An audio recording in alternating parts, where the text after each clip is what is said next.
बिस्मिल्लाहिर्रहमानिर्रहीम। अस्सलामुअलैकुम dear students, कैसे हैं आप सब। उम्मीद करती हूँ आप सब खैरियत से होंगे।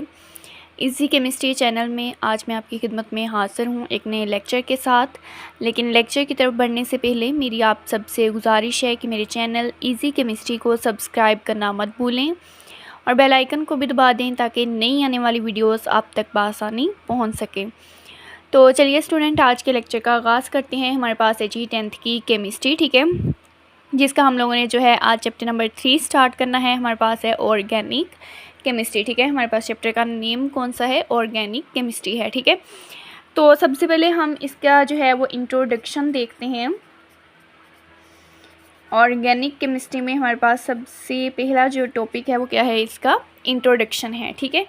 तो इंट्रोडक्शन में अगर हम बात करें तो बिफोर 1828, ठीक है, 1828 से पहले जो है हम लोग कहते थे कि हम ऑर्गेनिक केमिस्ट्री में ऐसे कंपाउंड्स का मुताला करते हैं। यानी ऑर्गेनिक केमिस्ट्री में हमारे पास जो है ऐसे कंपाउंड्स होते हैं जिसको हम लोग हासिल करते हैं लिविंग ऑर्गेनिज्म से। कौन से कंपाउंड्स, जिसको हम लोग हासिल करते हैं किससे, लिविंग ऑर्गेनिज्म से, ठीक है। तो यानी कि लिविंग ऑर्गेनिज्म से हासिल होने वाले कंपाउंड्स का मुताला हम लोग करते थे ऑर्गेनिक केमिस्ट्री में, ठीक है। अब लिविंग ऑर्गेनिजम्स में हमारे पास कौन सी चीज़ें आ जाती हैं, हमारे पास इसमें आ जाते हैं प्लांट्स और आ जाते हैं हमारे पास एनिमल्स, ठीक है। यानी एनिमल्स और प्लांट्स जिनको हम लोग लिविंग ऑर्गेनिजम्स का नाम देते हैं, ठीक है। इनसे हमारे पास जितने भी कंपाउंड्स हासिल होते हैं, ठीक है, उनको हम लोग जो है वो स्टडी करते थे ऑर्गेनिक केमिस्ट्री में, ठीक है। ये कब की बात हो रही है, 1828 से पहले, ठीक है। तब हम कहते थे कि ऑर्गेनिक केमिस्ट्री में हम ऐसे कंपाउंड का मुताला करते हैं जो सिर्फ लिविंग ऑर्गेनिज्म से हासिल किए जाते हैं, ठीक है। नेक्स्ट जो है हम लोग देखते हैं कि लेवाइजे साइंटिस्ट ने जो है इसके बारे में कहा था कि जो भी हम लोग कंपाउंड्स प्लांट से हासिल करते हैं उनमें हमारे पास मौजूद होता है कार्बन, हाइड्रोजन और ऑक्सीजन, ठीक है। लेवाइजे के मुताबिक प्लांट से हासिल होने वाले कंपाउंड्स में कौन से एलिमेंट होते हैं, कार्बन, हाइड्रोजन एंड ऑक्सीजन, ठीक है। और एनिमल्स से जो हासिल होते हैं हमारे पास एनिमल्स में जितने भी कंपाउंड्स होते हैं उनमें हमारे पास एलिमेंट्स होते हैं कार्बन, हाइड्रोजन, नाइट्रोजन, ऑक्सीजन, ठीक है, सल्फ़र, इसके अलावा फास्फोरस ETC। यानी कि लेवाइजे के मुताबिक ऐसे कंपाउंड्स जो कि प्लांट से हासिल होते हैं उनमें हमारे पास एलिमेंट्स होते हैं कार्बन, हाइड्रोजन और ऑक्सीजन, ठीक है। और ऐसे कंपाउंड्स जो कि एनिमल से हासिल होते हैं उनमें हमारे पास कार्बन होता है, हाइड्रोजन होता है, नाइट्रोजन, ठीक है, ऑक्सीजन, सल्फ़र और फास्फोरस वगैरह, मतलब ये तमाम एलिमेंट्स हमारे पास जो हैं उसमें मौजूद होते हैं, ठीक है। उसके बाद हम लोग बात करते हैं जी मोस्ट इम्पोर्टेंट हमारे पास थ्योरी है जो कि शॉर्ट क्वेश्चन के लिहाज से भी इम्पोर्टेंट है, जिसे हम लोग नाम देते हैं वाइटल फोर्स थ्योरी का, ठीक है। इसमें वर्ड जो है वाइटल का मतलब होता है इम्पोर्टेंट, ठीक है, एक अहम फोर्स। तो वाइटल फोर्स थ्योरी की अगर हम लोग बात करें तो ये हमारे पास दी गई थी 19th सेंचुरी में। इस थ्योरी को हमारे पास जो है दिया था एक स्वेडिश केमिस्ट हैं, स्वेडिश केमिस्ट, यानी 19th सेंचुरी में एक स्वेडिश केमिस्ट है हमारे पास जैकब बर्जीलियस, ठीक है। इसका नाम क्या है, जैकब बर्जीलियस है, ठीक है। तो जैकब बर्जीलियस जो कि हमारे पास जो है एक स्वेडिश केमिस्ट हैं, इन्होंने एक थ्योरी पेश की थी जिसे हम लोग नाम देते हैं वाइटल फोर्स थ्योरी का, ठीक है।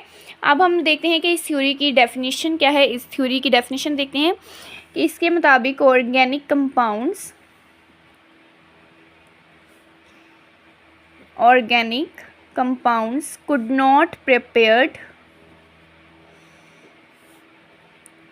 could not prepared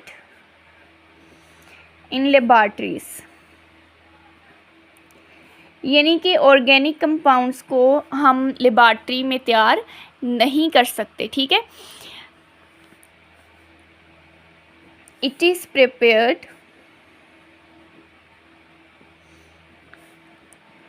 only in living organisms. ये सिर्फ कहाँ पे तैयार होते हैं? लिविंग ऑर्गेनिजम्स में तैयार होते हैं, ठीक है। यानी इसका कहने का मतलब ये है इस थ्योरी के मुताबिक कि जितने भी ऑर्गेनिक कंपाउंड्स हैं, ठीक है, वो एक ख़ास क़ुव्वत के तहत बनते हैं, वाइटल फोर्स के तहत बनते हैं। ये वाइटल फोर्स हमारे पास मौजूद होती हैं सिर्फ लिविंग ऑर्गेनिजम्स में। तो इसका मतलब ये हुआ कि ऑर्गेनिक कंपाउंड सिर्फ लिविंग ऑर्गेनिजम्स में ही तैयार होते हैं, ठीक है। हम उसको खुद लेबॉरेटरी में तैयार नहीं कर सकते, ठीक है।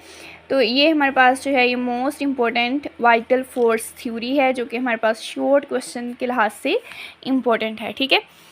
उसके बाद हम लोग बात करते हैं कि इसकी रिजेक्शन कैसे हुई, इसको रिजेक्ट कैसे किया गया, ठीक है।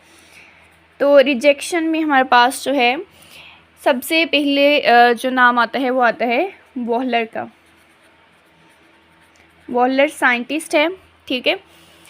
इसने 1828 में इस थ्योरी को रिजेक्ट किया था। रिजेक्ट कैसे किया था? इसने हमारे पास जो है एक ऑर्गेनिक कंपाउंड तैयार किया था लेबॉरेटरी में, जिसे हम लोग नाम देते हैं यूरिया का। यानी सबसे पहले जो ऑर्गेनिक कंपाउंड लेबॉरेटरी में तैयार किया गया वो हमारे पास कौन सा है? यूरिया है, ठीक है। तो हम लोग जो है इसके रिएक्शन की बात करते हैं। हमारे पास इसने NH4CNO, जिसे हम नाम देते हैं अमोनियम सायानेट का, ठीक है, हम इसे नाम क्या देते हैं? अमोनियम सायानेट। इसको हीटअप किया, ठीक है, और इसके अलावा इसकी रीअरेंजमेंट की,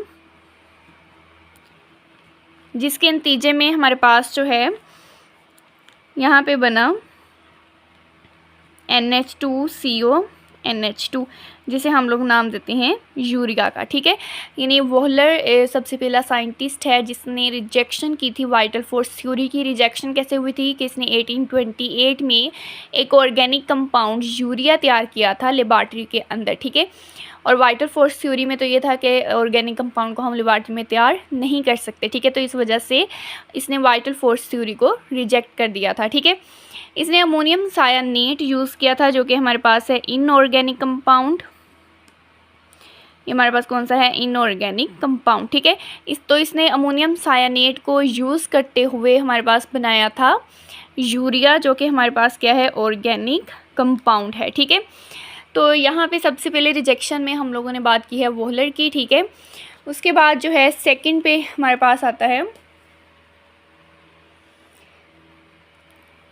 सेकंड पे हम लोग बात करते हैं कोल्ब की, ठीक है। कोल्ब साइंटिस्ट का नाम है। इसने 1845 में एसिटिक एसिड तैयार किया था लेबॉरेटरी के अंदर, ठीक है। एसिटिक एसिड तैयार किया था लेबॉरेटरी में, और एसिटिक एसिड भी हमारे पास क्या है? ऑर्गेनिक कंपाउंड है, ठीक है। तो मोस्ट इम्पॉर्टेंट हमारे पास वाइटल फोर्स थ्योरी, जिसके मुताबिक ऑर्गेनिक कंपाउंड्स को हम लेबॉरेटरी के अंदर तैयार नहीं कर सकते, ठीक है। तो इसकी रिजेक्शन कैसे हुई थी कि वॉलर ने सबसे पहले एक ऑर्गेनिक कंपाउंड यूरिया तैयार किया था लेबॉरेटरी के अंदर। उसके बाद सेकंड पे आ जाता है कोल्ब, जिसने हमारे पास जो है मज़ीद एक और ऑर्गेनिक कंपाउंड लेबॉरेटरी में तैयार किया था। उस ऑर्गेनिक कंपाउंड को नाम क्या दिया था? एसिटिक एसिड का, ठीक है। और इसके अगर फार्मूले की बात करें तो ये हमारे पास होता है CH3COOH होता है, ठीक है। तो यहाँ पर हमारे पास जो है इसका इंट्रोडक्शन मुकम्मल होता है। नेक्स्ट हम लोग बात करते हैं ऑर्गेनिक कंपाउंड्स की, ठीक है, कि ऑर्गेनिक कंपाउंड्स हमारे पास कौन सी चीज़ें होती हैं, इनकी डेफिनेशन की बात करते हैं। अगर बात की जाए तो हमारे पास तकरीबन 10 मिलियन ऑर्गेनिक कंपाउंड मौजूद है, ठीक है। हम लोग जो हैं इसको अभी मज़ीद लेबॉरेटरी में तैयार कर रहे हैं, ठीक है। अगर हम इसकी डेफिनेशन करें तो हम कहते हैं कि जितने भी हमारे पास होते हैं हाइड्रोकार्बन्स एंड देयर डेरिवेटिव्स, यानी जितने भी हाइड्रोकार्बन्स होते हैं, ठीक है, और इनके जो डेरिवेटिव्स होते हैं जिसमें हमारे पास जो है वो कोवलेंटली बॉन्डेड कार्बन एटम मौजूद होता है, ठीक है। यानी कि ऐसे हमारे पास कंपाउंड्स जिसको हम लोग नाम देते हैं कि ये हाइड्रोकार्बन्स होते हैं, जिसमें वर्ड हाइड्रो का मतलब होता है हाइड्रोजन और कार्बन्स का मतलब होता है कार्बन, ठीक है। यानी हाइड्रोजन और कार्बन पर मुश्तमिल कंपाउंड्स और उनके डेरिवेटिव्स, ठीक है, जिसमें हमारे पास जो है कोवलेंटली बॉन्डेड कार्बन का होना लाजमी है, ठीक है। यानी ऑर्गेनिक कंपाउंड में कार्बन जो है इसका होना हमारे पास क्या है, लाजमी है। तो उन कंपाउंड्स को हम लोग नाम देते हैं ऑर्गेनिक कंपाउंड्स का, ठीक है। तो ऑर्गेनिक कंपाउंड्स के बाद हम लोग देखते हैं ऑर्गेनिक केमिस्ट्री। तो ऑर्गेनिक केमिस्ट्री की डेफिनेशन करें तो सबसे पहले हम यही लिखेंगे ब्रांच ऑफ केमिस्ट्री, ठीक है, कि ये हमारे पास क्या है, ब्रांच है किसकी, केमिस्ट्री की, जिसमें हम लोग डील करते हैं इन विच वी स्टडी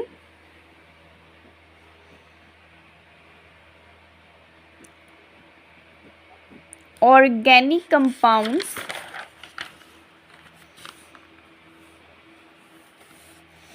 या हाइड्रोकार्बन्स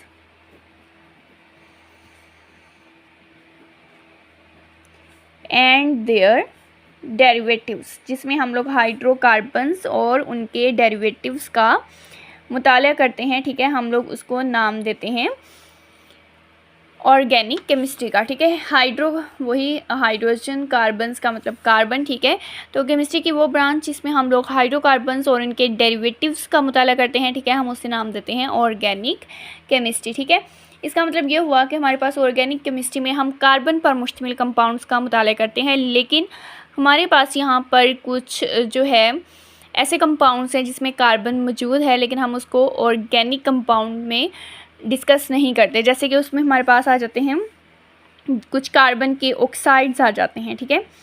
हमारे पास कुछ कार्बन के ऑक्साइड्स हैं, जिसमें हमारे पास है जी कार्बन मोनोऑक्साइड, CO, हमारे पास क्या है, कार्बन मोनोऑक्साइड, ठीक है। इसमें वर्ड मोनो का मतलब वन होता है, आगे ऑक्साइड ऑक्सीजन, इसमें एक ऑक्सीजन है, इस वजह से हम इसको नाम देते हैं कार्बन मोनोऑक्साइड का, ठीक है। इसके अलावा हमारे पास कार्बन डाइऑक्साइड CO2 आता है, इसको हम नाम देते हैं कार्बन डाइऑक्साइड का, ठीक है। इसमें वर्ड डाई का मतलब 2 होता है, ऑक्साइड ऑक्सीजन से है, 2 ऑक्सीजन है, इस वजह से हम इसको नाम देते हैं कार्बन डाइऑक्साइड, ठीक है। इसके अलावा हमारे पास इसमें आ जाते हैं कार्बोनेट्स और हमारे पास आते हैं बाइकार्बोनेट्स। ये हमारे पास जो हैं कार्बन के कुछ ऑक्साइड है हमारे पास, जिसमें हमारे पास है सबसे पहला carbon monoxide, carbon dioxide, carbonates and bicarbonates, ठीक है। इसमें देखें कार्बन मौजूद है, ठीक है, इन सब में हमारे पास क्या है, कार्बन मौजूद है, लेकिन उसके बावजूद हम लोग कहते हैं कि इन सब को हम लोग डील करते हैं इनऑर्गेनिक कंपाउंड के तौर पे, ठीक है, इनऑर्गेनिक कंपाउंड के तौर पे। अभी हमने बात की थी कि ऑर्गेनिक केमिस्ट्री या ऑर्गेनिक कंपाउंड्स में हम लोग कार्बन पर मुश्तमिल कंपाउंड का मुताला करते हैं, लेकिन जो कार्बन के कुछ ऑक्साइड हैं उसको हम ऑर्गेनिक कंपाउंड में डील नहीं करते, उसको हम लोग किसके तौर पे डील करते हैं, इनऑर्गेनिक कंपाउंड में, ठीक है, क्योंकि इनकी कुछ प्रॉपर्टीज़ जो हैं वो ऑर्गेनिक कंपाउंड से मुख्तलिफ होती है, ठीक है। इस वजह से हम लोग उसको ऑर्गेनिक की बजाय किस में डील कर लेते हैं, इनऑर्गेनिक में, ठीक है। नेक्स्ट हम लोग बात करते हैं कि हमारे पास है नेफ्थलीन।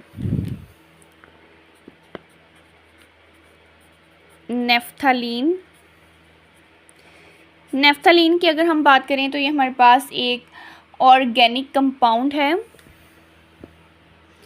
ये हमारे पास क्या है, एक ऑर्गेनिक कंपाउंड, ठीक है। ये हमारे पास इसकी जो है वो सब्लाइम हो जाता है, यानी सब्लिमेशन हो जाती है एट रूम टेम्परेचर पे ही हमारे पास क्या होता है, सब्लाइम होता है, ठीक है। इसमें वर्ड सब्लाइम का मतलब होता है कि किसी भी सॉलिड का डायरेक्ट वेपर्स में कन्वर्ट हो जाना, ठीक है, यानी किसी भी सॉलिड का किस में कन्वर्ट हो जाना, डायरेक्ट वेपर्स में कन्वर्ट हो जाना, इसे हम लोग नाम देते हैं इसकी सब्लिमेशन का। तो नेफ्थलीन सब्लाइम हो जाता है रूम टेम्परेचर पे, यानी रूम टेम्परेचर पे सॉलिड की फॉर्म में होता है, ये सॉलिड से डायरेक्ट इसमें कन्वर्ट हो जाता है वेपर्स में, ठीक है। जैसे ही ये सब्लाइम होता है तो वहाँ पे हमारे पास एक स्ट्रॉन्ग स्मेल इसकी जो है प्रोड्यूस होती है। ये स्ट्रॉन्ग स्मेल की वजह से हम लोग इसको यूज़ करते हैं मोथ बाल्स में, जिसका काम होता है टू कीप इंसेक्ट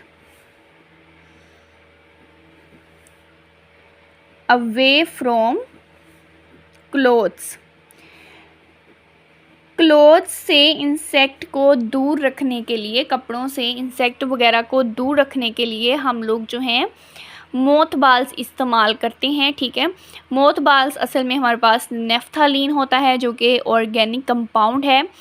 ये हमारे पास जो है कैसे हेल्प करता है इंसेक्ट को क्लोथ से अवे रखने के लिए, कि इसमें ये इसकी सब्लिमेशन हो जाती है रूम टेम्परेचर पे। ठीक है, जहाँ पे ये एक स्ट्रॉन्ग स्मेल क्रिएट करता है। ठीक है, तो स्टूडेंट आज के लेक्चर में हम लोगों ने बात की है, हमारे पास चैप्टर नंबर 3 आज हम लोगों ने स्टार्ट किया है 10th का। ठीक है, जिसमें सबसे पहले हमने इंट्रोडक्शन देखा कि हमारे पास जो है ऑर्गेनिक केमिस्ट्री को स्टार्ट पे हम लोग जो है क्या नाम देते थे। ठीक है, इसमें कौन से कंपाउंड डील करते थे जो कि हमारे पास सिर्फ लिविंग ऑर्गेनिज्म से हासिल होते हैं, प्लांट्स और एनिमल्स। ठीक है, इसी में हमने लेवाइजे की बात की, उसने कहा कि तब ये कहा जाता था कि प्लांट से जितने भी हासिल होते हैं उसमें कार्बन, हाइड्रोजन और ऑक्सीजन होता है, और एनिमल से हासिल होने वालों में carbon, hydrogen, nitrogen, oxygen, sulphur और फास्फोरस वगैरह भी मौजूद होते हैं। ठीक है, उसके बाद most important short question vital force theory, जिसको जैकब बर्जीलियस ने हमारे पास पेश की थी कि ऑर्गेनिक कंपाउंड को हम लेबॉरेटरी में तैयार नहीं कर सकते क्योंकि ये सिर्फ लिविंग ऑर्गेनिजम्स में तैयार होते हैं। ठीक है,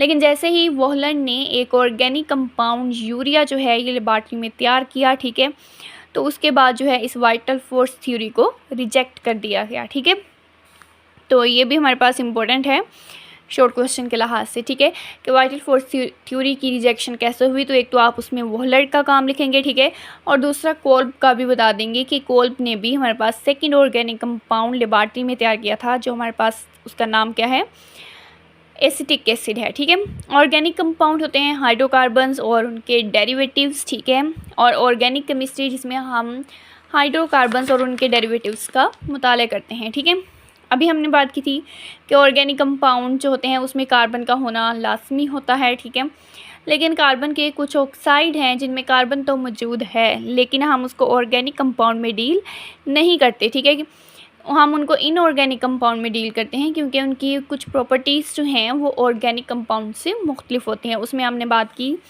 कार्बन मोनोऑक्साइड की, कार्बन डाइऑक्साइड की, कार्बोनेट की, ठीक है, और बाइकार्बोनेट्स की। नेक्स्ट हमने बात की नेफ्थालीन की, कि ये मोथ बाल्स की फॉर्म में होती हैं जिसको हम लोग जो हैं अपने कपड़ों में रखते हैं ताकि इंसेक्ट को जो है कपड़ों से दूर रखा जा सके। ये हमारे पास दरअसल एक ऑर्गेनिक कंपाउंड होता है जो कि हमारे पास सब्लिमेशन इसकी हो जाती है रूम टेम्परेचर पे, जहाँ पे ये सॉलिड से डायरेक्ट वेपर्स में कन्वर्ट हो जाता है और एक स्ट्रॉन्ग स्मेल वहाँ पे क्रिएट करता है। तो स्टूडेंट हमारा आज का लेक्चर यहाँ पर मुकम्मल होता है। उम्मीद करती हूँ आपको आज के लेक्चर की समझ आई होगी। अगर वीडियो पसंद आई हो तो उसको लाइक करना और चैनल को सब्सक्राइब करना मत भूलिएगा। कल को इंशाल्लाह हम हाज़िर होंगे एक नए लेक्चर के साथ। तब तक हमें इजाज़त दीजिए। अल्लाह हाफ़िज़।